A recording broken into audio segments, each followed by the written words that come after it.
September Girl 70 asked me if I wrote my own novel, what genre would it belong to? Fantasy. Definitely fantasy. I don't think that I would ever try to write a contemporary book because I feel like I would suck at it. My book that I'm working on now is kind of like a futuristic fantasy, so I guess sci-fi, whatever. Fantasy, definitely. Thank you for the question. The Lily Inc. asked me, what is your favorite book to movie TV show adaptation? Definitely the Harry Potter movies. The Hunger Games is pretty good. I really, really love the work they've done with Game of Thrones, the television show. It's phenomenal, like, phenomenal adaptation. I really like City of Bones, and now they're not going to make City of Ashes, and Will Herondale will never be on the big screen. Let me just mourn for a second.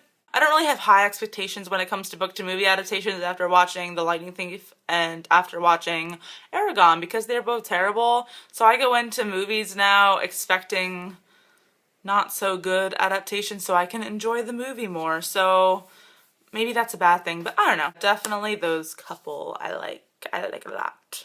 Books 101. Hi Miranda. What are your favorite and least favorite book covers? Infernal Devices covers are beautiful. I'll try to put a picture here. I don't know how to insert pictures into iMovie yet, but I'm gonna try. I love them. I think they're gorgeous. I also love the Under the Never Sky trilogy covers. They just released the third one about a month ago, and it's phenomenal. It's called Into the Still Blue, and it's just so perfect. Oh my goodness. And the new Harry Potter covers, oh my god, where have you been all my life? They are just so beautiful. High up on my Christmas list, guys. I hope I get to haul it for you in December because I will just be running around the house dancing. These covers are just so amazing, and if you haven't seen them yet, Google them right now. Pause and Google it. Go Google. I'm not picky when it comes to book covers. I like when book covers match. That's always a good thing. Oh, I also like the Girl of Fire and Thorns covers. Oh, they're so beautiful. I have to think about that. Maybe I'll make a separate video when I make a list. Do you have any pets? No, I don't. I used to have a betta fish named Pinkman after Jesse Pinkman on Breaking Bad, but he died in July, which was very sad. But right now I don't have any pets. How many fictional boyfriends do you have? Ma I have an infinite amount of fictional boyfriends. It's awful. I think, let me just rattle through them. These are just my book fictional boyfriends. I have a lot of TV fictional boyfriends. It's awful. Will Herondale from the Infernal Devices trilogy. Nico D'Angelo from the Heroes of Olympus series. Augustus Waters from The Fault in Our Stars. Cricket Bell from Lola and the Boy Next Door. Etienne St. Clair from Anna and the French Kiss. Liam from The Darkest Minds. Ben Parrish from The Fifth Wave. Draco Malfoy from Harry Potter. Jon Snow from Game of Thrones. Not sure if I said that, but he's like #1. The list continues on and on. Like, it's really bad. I'll make another video about that, like my top 7 fictional boyfriends. Let me know below if you'd like to see that video. I apologize to my fictional boyfriends who I'm forgetting. And her last question is, what is your favorite monster read? I assume this means like big books. I'm gonna say the Game of Thrones books. They're each like 800 to 1,000 pages a piece. But don't be intimidated because it's so good. Go read. Go read it. And Harry Potter and the Order of the Phoenix was amazing. And I don't know, basically all my fantasy books are pretty long, so I'm gonna go with all my fantasy books. Oh, and 11/22/63 by Stephen King. Phenomenal book. Amazing. One of my favorites of all time. Seriously. Great questions, Miranda. By the way, every time I see your videos, I'm just like, hi, this is Miranda, and welcome to Books 101. I love it! I love it! Alright, The Vampire Bookworm. If you could save only one book before some kind of global catastrophe destroyed them all, which one would you save? Holy shit, what a question. Harry Potter and the Deathly Hallows. Moving on, because I don't want to think about it. What book do you talk about the most with friends and family, etc.? Me and my dad tend to read a lot of the same stuff, and we read action-adventure books in the adult genre. We read like James Rollins and David Baldacci and Harlan Coben, like mystery, action-adventure. So we talk about them a lot together. And then on the other side of things, my mom reads the girly books that I read and the fantasy young adult books that I read. She's read everything by Rick Riordan, and she's also read, you know, Lola and Anna and all of that good stuff. So I talk about those with her. And then with my friends don't really read. Whatever they're reading, I'll ask them and then we'll talk about it if I ever read it. My friend Steph reads a lot of similar books. I know she's trying to get through the Game of Thrones series right now and I love it. And I know my friend Christina, I forced her to read The Fifth Wave over the summer and she really enjoyed it, and also The Hunger Games, and she's Team PETA. Woohoo! Which author / book do you mostly buy as a gift for others? This is a shame, but I'd never really buy books as presents, except when it comes to high school graduation.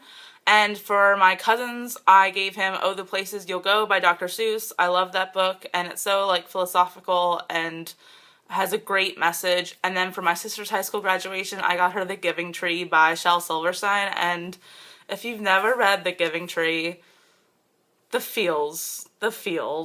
And it's actually online, the poem, or it's not really a poem, but the story is actually online, so go Google it and read it, because it's just such an amazing message, and yeah, go read it. Monica Postma, and I apologize if I pronounced that wrong. Is your hair really curly?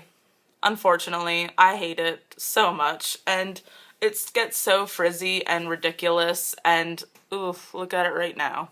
Don't even want to. And how old am I? And I am 24 years old, and I'll be 25 next July, so I'm old. Autumn Enta, this name. If you could change the ending of any book, which one would it be, and what would be the ending? I would change the ending of Requiem to something much more satisfying. I don't know what, but that book, I want to punch the wall still. Just saying. There has to be more. If she comes out with a 4th book, I'd actually be happy, because I want resolution. There's not, don't even, I'm not even gonna start. Yeah, Requiem by Lauren Oliver. I'm sorry again if I pronounce this wrong, but Pandwen Reads. I love your videos. If you could have any item from a book, which item would you want? And I would want the invisibility cloak, because who wouldn't? If you were a superhero, what would your power be? Well, not flying, because I'll be scared shitless. Immortality, is that a power? I would love to live forever. I'm just kind of scared and freaked out by death. Power, I'm trying to think of like the show Heroes, just to think of powers. I think I would be like super smart or something like that. Yeah, that would be my power. Someone has kidnapped your books and is holding them for ransom, but you can only afford to save 3 of them. What books would they be? Whew. I'm gonna regret this later, but right now I would go with Harry Potter and the Deathly Hallows, A Storm of Swords by George R.R. Martin, the 3rd book in the Game of Thrones series, and Clockwork Princess by Cassandra Clare, the 3rd and final book in the Infernal Devices trilogy. I know, what about Percy? Moment of silence. Moving on. mandersonxoxo, love you. You make me feel like I'm the funniest person ever when you comment on my videos. I always look forward to it. So yeah, let's start with your questions. What were your favorite cartoons as a child? I loved Doug, Hey Arnold, and Rugrats.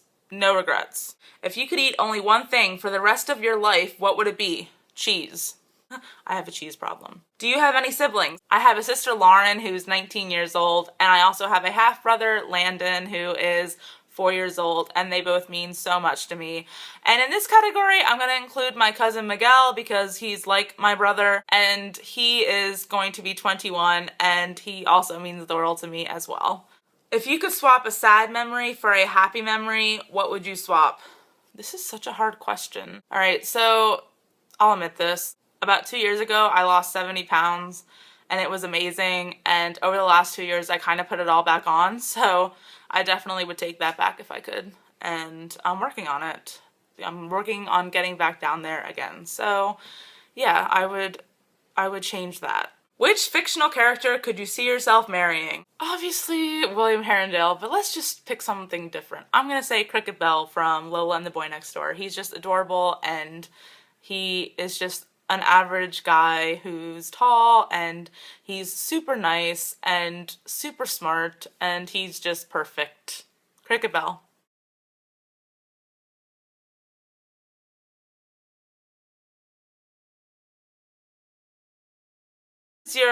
Am I like on, like really bright? I'm sorry guys. Liam from The Darkest Ooh. What book? Oh, I'm sorry, I just said that. Which fictional carrier? Maybe I shouldn't include that. I'm not gonna include that. And